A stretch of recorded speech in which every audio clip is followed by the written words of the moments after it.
Welcome to Transformative Principal, where you learn how to be a leader and not just a manager of a to-do list. I am your host, Jethro Jones. You can find me on Twitter at Jethro Jones.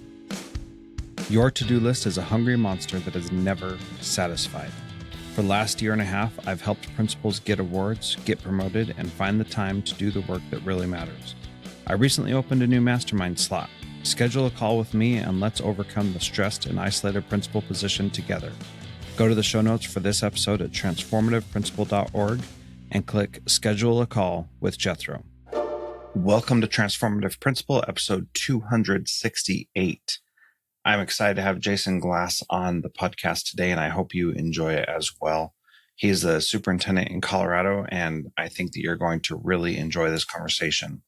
Also, I want to invite you to check out the Trauma-Informed Strategies course that I have created. You can check it out at jethrojones.com/trauma. And I'd love it if you would participate in that.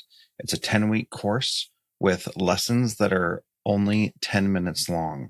So 10 weeks, 10 minutes each. It's a great way to expose or give a refresher to your staff on trauma-informed strategies. So go to jethrojones.com/trauma and you can check out the first free sample lesson and get more information there.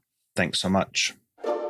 Welcome to Transformative Principal. I am very excited to have Jason Glass, who's the superintendent of Jeffco Public Schools in Colorado. Jason, sorry, I almost called you Jeff. Welcome, Jason, to Transformative Principal, and thank you for being here. Thank you. I'm delighted to do it. So I heard about your district while I was in Colorado visiting some schools, and somebody said I had to get up to Green Mountain, and I'm still working on getting someone from Green Mountain to be on the podcast with me. But we went to Green Mountain, had a wonderful time, and I did a little profile of that school on my YouTube channel. So I'll put a link to that in the show notes for this episode. But Jason, what can you tell us about Jeffco Public Schools and your path to being the superintendent there? Yeah, well, Jeffco Public Schools is the second largest district in Colorado. We're sort of the western third of the Denver-Boulder metro area. We have about 85,000 students that we serve in Jeffco in 155 schools and about 165 campuses. Some of our schools have more than one site. So it's a great community. It's very diverse, everything from sort of urban city areas to suburban areas to agricultural areas to sort of new growth suburban areas, even up into mountain and communities that are adjacent to and part of federal land. So it's a very diverse community, lots of different perspectives and people. It's a school district that has gone through a lot of political turmoil. A few years ago, there was sort of a Koch brothers funded, very conservative board of education that took over, and then they were recalled a couple of years later by the current board that is present. So we spend a lot of effort thinking about how we balance the different political perspectives that are in this community between the left and the right to try and keep the focus on teaching and learning and less on flying off the rails from an ideological perspective. It's also a district that has a wonderful tradition of talent. A lot of people that grew up in this community work here in Jeffco Public Schools. We have a number of people that have been promoted internally. They've come up through the ranks from being a student here to then being a teacher and teacher leader, administrator, central office leader. So a lot of internal promotion here and just a wonderful talent. So it's a great place to live. And if anybody's looking for a job, you can apply at www.jeffcoschools.org. Great. I love that you put that in there. I think that's so important. We've always got to be getting the best people to our schools. So can you talk a little bit about that Koch brothers leadership and then how you moved from that and how you political and ideologies are so on the front of everybody's mind right now. How do you lead from a place where those things are real in your situation where that happened and then you went away from it? Can you talk a little bit about that? Yeah. Well, when I was doing my homework around coming to Jeffco, one of the things that really attracted me about this community is that it is politically divided. It's roughly a third of the people are Democrats, a third are Republicans, and a third are independents. And I really like those kinds of environments because I think when it goes bad, you lead to sort of division and a lot of argument, and the inability to get things done. But if handled right, it can sort of force people to be pragmatic and reasonable and think about how can we work together to get things done. And those have always been environments where I've thrived and enjoyed working, where you could try to bring people together. And I really believe that when it comes to our kids, our children, our schools, their education, our kids' future, this really should be an area where everybody can work together. We all fundamentally want a lot of the same kind of successes for our children as they grow up. So let's get to work on that. So that's the context that I come into Jeffco with, or the mindset. I think as I was doing that homework around coming into the district, I saw a PBS documentary about the recall election and the board that was recalled and then replaced. And the journalist talked about Jeffco, Colorado. He said, "This is Jefferson County, Colorado. The locals call it Jeffco." And he said this, he said, "Things that disturb the balance here get noticed." And that has stuck with me very closely, and sort of imbues all the decisions that I make as a superintendent here, and thinking about how do I balance the different and disparate political interests, different philosophies or approaches to education, so that we move education forward, enrich teaching and learning, create vibrant learning opportunities that really prepare our kids for this complex world that they're already in, that's only going to get more complicated as they become adults. How do we prepare them for that, and at the same time balance all of these different interests in the community? Yeah, I think about when I have issues where, people are divided on something, I go back to like, what do you want for your kid? And I have that conversation with parents. And right now in our district, we're doing a big push towards personalized learning. And parents think that means, well, not all parents, but some parents think that means lots of technology. Kids are on computers all day long and we don't need teachers anymore. We're trying to get rid of them. That's totally not the case. When I actually talk about what that looks like and what parents want for their kids, what they want and what I'm trying to deliver, we are 100% on the same page. They want their kid to be successful and they want to have someone who cares about their kid, who is working hard to make sure they are successful and not just doing whatever because that's what some document that doesn't know their kid says. They want a personalized approach and they don't know that that's what they want until we start talking about it. I've never had a parent leave a conversation like that, or anybody for that matter, and say, no, I don't want you to personalize education of my kid. I want you to just sit them in front of the textbook and say, do all these problems. That's what I really want for my kid. Nobody ever says that, right? And so Right. Right. that piece about it, when it comes to our kids, we should all be able to work together. That is totally true. So one of the things that I loved about Green Mountain and that you talked about a little bit was the idea of project and problem-based learning and how that works. Can you talk about how you're pushing that shift in your district and the kinds of things that some of those things are already happening and how are you supporting those and then helping other people get on board with those as well? Yeah, and for those listeners who may not know, Green Mountain is a high school that's part of our district, but it's also sort of a region of our schools that are all working on problem and project-based learning and what they call career academies, where they've identified several different career pathways, and then they're building those pathways from elementary, middle school into high school.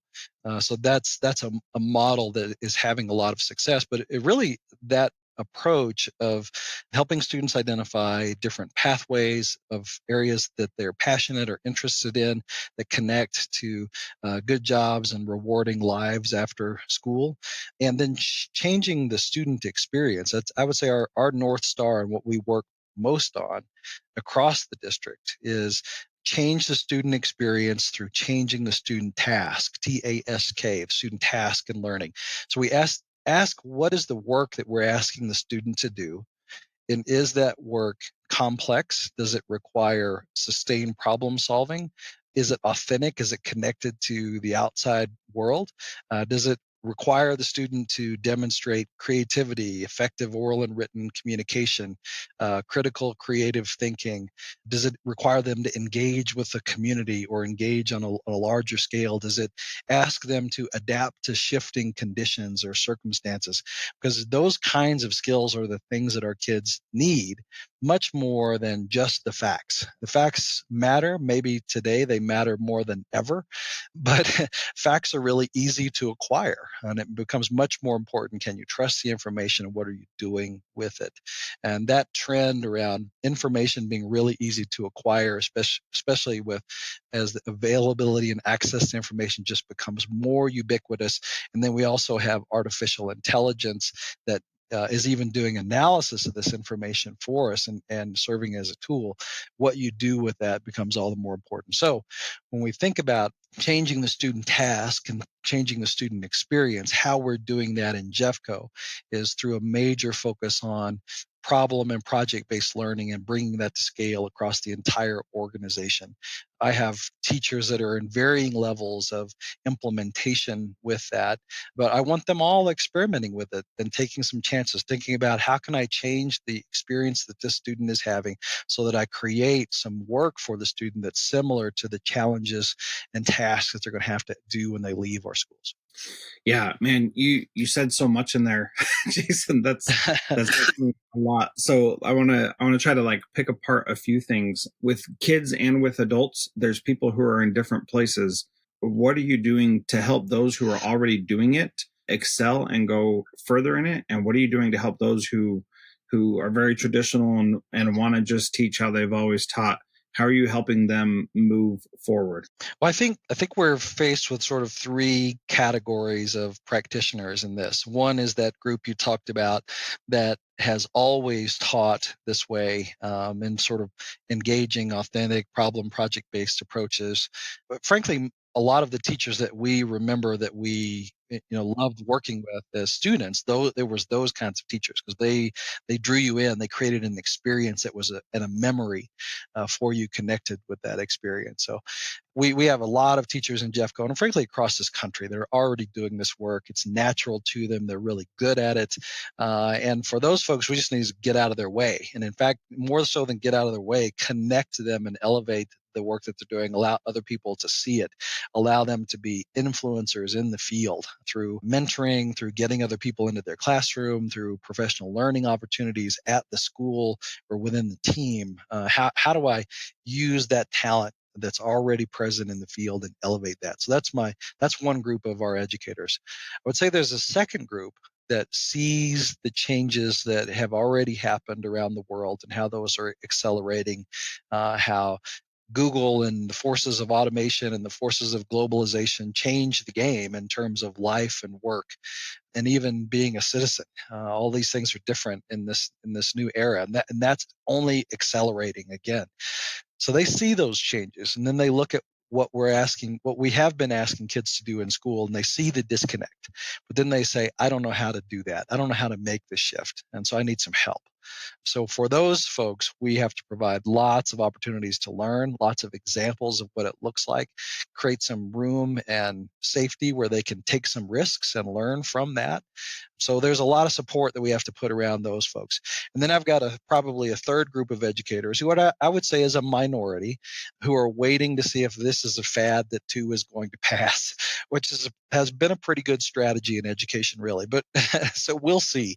I firmly believe that the world has already shifted, and those shifts are just accelerating and getting more aggressive and faster.